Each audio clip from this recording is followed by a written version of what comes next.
تقریباً جو تمام صنعتی شعبے ہیں یعنی تمام جو آپ کے انڈسٹریل ہیں اس کے اندر کمی ریکارڈ کی گئی ہے۔ اگر موجودہ سال اپریل کے مہینے کی بات کی جائے تو گزشتہ سال اور اس سال کا کیا جائے تو پچھلے اپریل جب عمران خان کی حکومت تھی اور یہ اپریل جو پی ڈی ایم کی حکومت ہے 21% کمی اس کے اندر ریکارڈ کی گئی ہے، 9% مجموعی ہے اور اپریل کے مہینے کے اندر 21% ہے۔ اس کے آپ اندازہ لگا لیجئے کہ پاکستان کے حالات و واقعات کیا ہیں۔ آپ کا جو ٹیکسٹائل ہے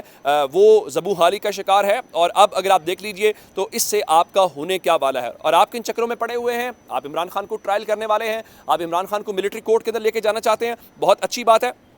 آج ہی زاہد گشکوری بتا رہے تھے کہ کچھ مقدمات بھیجے گئے ہیں اور مزید مقدمات جو ملٹری کورٹس کے اندر ہیں وہ بھجوائے جا رہے ہیں، بالکل ضرور کیجئے۔ لیکن آج وکلاء نے ایک بہت بڑا اکٹھ کیا ہوا تھا اور یہ اکٹھ جو ہے وہ لاہور ہائی کورٹ کے اندر کیا گیا، بار ایسوسیشن سپریم کورٹ کی ہے اس کے زیر اہتمام، اور وہاں پہ سپریم کورٹ بار کے جو صدر ہیں عابد زبیری صاحب اور حامد خان جو ہیں اور لطیف کھوسہ اور دیگر جو بڑے پرومیننٹ وکلاء ہیں وہ سب وہاں پہ موجود تھے اور وہ اس وقت جو ملٹری کورٹ کا معاملہ ہے یا پاکستان کے دستور کے اوپر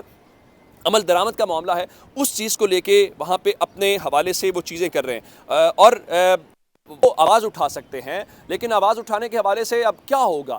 حکومت کے پاس ہے کچھ نہیں ہے، وہ کہہ رہے ہیں جی 30 جون سے پہلے خوشخبری ملے گی۔ اب خبر آئی ہے جی پیٹرولیم مصنوعات میں قیمتوں میں کمی کا امکان ہے۔ آپ کہتے تھے کہ عمران خان جاتے ہوئے آپ کے لیے کچھ ایسا کر گئے ہیں جی اپنی سیاست بچانے کے لیے، دیکھیں انہوں نے قیمتیں کم کر دی ہیں، مارکیٹ سے سستا پیٹرول بیچا ہے، تو اب آپ یہ کام کیوں کرنے جا رہے ہیں؟ اگر آپ کے پاس مارکیٹ کے اندر یہ چیز ہے تو پھر مان جائیے کہ آپ اس کو لوگوں کو ریلیف دے سکتے تھے، آپ نے ریلیف نہیں دیا، اور اگر ریلیف نہیں دے سکتے ریلیف دے رہے ہیں تو اس کا مطلب ہے کہ پھر آپ سیاست کر رہے ہیں۔ پھر آپ کا وہ نعرہ کہاں پہ گیا کہ ہم نے سیاست قربان کر لی اور ریاست جو ہے ہم نے بچا لی ہے؟ لیکن ظاہر ہے کہ یہ سارے کے سارے ان کے پولیٹیکل سٹنٹس ہیں اور پولیٹیکل سٹنٹس فی الحال چلتے ہوئے دکھائی نہیں دے رہے اور ان کی قربانی ہونے جا رہی ہے۔ میں آپ کو بات بتا دیتا ہوں، اور قربانی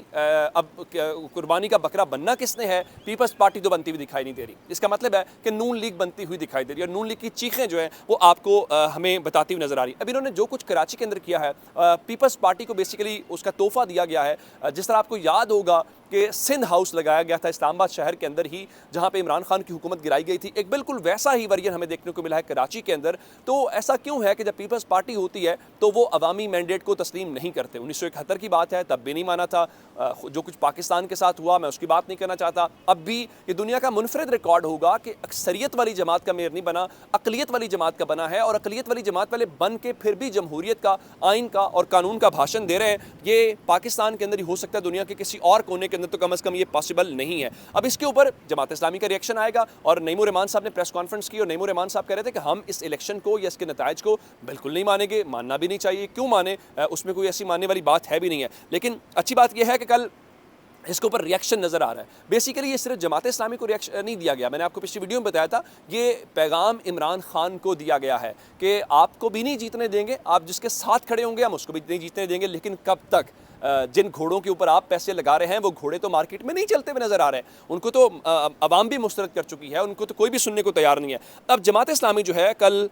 یوم سیاہ منانے کا اعلان کر رہی ہے، میرا خیال ہے کل ان کو تحریک انصاف کو بھی باہر نکلنا چاہیے، اور تحریک انصاف نے بیچارے گرفتار تو ہو رہے ہیں تاکہ پتہ چل جائے گا کہ ملک میں کوئی آئین قانون جمہوریت کی ابھی اجازت ہے یا مکمل طور پہ بین کر دیا گیا۔ ایک خبر عمران خان سے متعلق ہے، اسلام آباد ہائی کورٹ کی آج کی، وہاں پہ توشہ خانہ فوجداری کا معاملہ ہے جس کے اوپر اس کے قابل سماعت ہونے کے حوالے سے اس وقت سماعت ہو رہی ہے، اور فی الحال اس سماعت کو 20 جون تک ملتوی کر دیا گیا ہے، اور 20 جون تک ہی جو اس کا حکم امتناع دیا گیا تھا سیشن کورٹ کو کہ آپ اس کا وہ ٹرائل روک دیں، اس کے اندر بھی ایکسٹینشن کر دی گئی ہے۔ آج عمران خان کے جو وکیل ہیں